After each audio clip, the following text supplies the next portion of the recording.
you naturally became this character that we believed it was Anakin, but you weren't doing anything that was reflective of what anybody else had done. No, and when I went to the ranch and talked to George, he gave me a couple of specific notes, and I don't know if I've said them before or not, but I'll keep those notes to myself. But Sure. But it was very much on purpose to not do what we have traditionally known as Anakin. Yeah. And I think that was obviously George's vision and Dave's vision to shape the character a little differently in the Clone Wars and Absolutely. give Anakin a little more depth than what we just got to see on the 4 hours of the movie screen. And also, dare I say, a little more heart. I mean, and that is not knocking the film version of him, but we needed to, because on a regular weekly basis, he was going to be coming into our living rooms, and we need to see those sides of him. Well, I think storytelling at its core is you have to connect with the characters that you're going to be living with, right? And if we had 4 hours to connect with Anakin, and it's hard because, first of all, he goes in this downward spiral from good to the worst villain in the galaxy in the course of like 2 hours. Yeah. And prior to that, a lot of people, I've heard that he's whiny, and so it just wasn't enough time to take a guy from teenage angst into the worst villain. We needed more.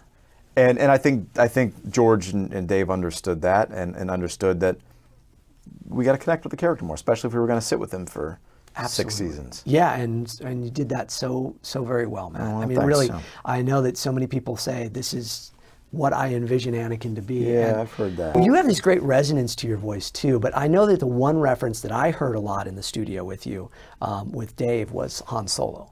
Yeah. Well, when I auditioned for the part, they didn't tell me Anakin Skywalker. I went in and Dave was behind the glass and he said, just give us your best impersonation of Han Solo mixed with Luke Skywalker. And I remember it was a scene that it was R2 and it was Anakin and R2. Well, of course, but it didn't say Anakin. Actually, it was Deke Starkiller was the name that they told me it was. And I did all this kind of research on Deke Starkiller, and I couldn't find anything. And I was like, I'm going to go in there. I guess I'll just give it a try. I don't know what, you know. So, but I remember that it was some kind of a scene where we were out maybe in the desert walking around, and R2, that sort of a thing. And that was it. And I left. And then I think about 3 days later, I got the call that it's Star Wars. It's Anakin. He's a lead of the show. Yeah. George Lucas loved the sound. So so definitely Han Solo was for sure. Yeah, it definitely became part of it, and I know that Dave would use those references throughout too in scenes. But because Han Solo worked. Yeah. People love Han Solo. It actually is the one character that you can say Anakin in Clone Wars relates to in that degree, that kind of swagger, that absolutely. which I think also has some wonderful layers. See, the thing I love about it is that this was George's last stuff. We were on Rebel Force Radio last night doing an interview and talking about George Lucas's hand being on these episodes so much.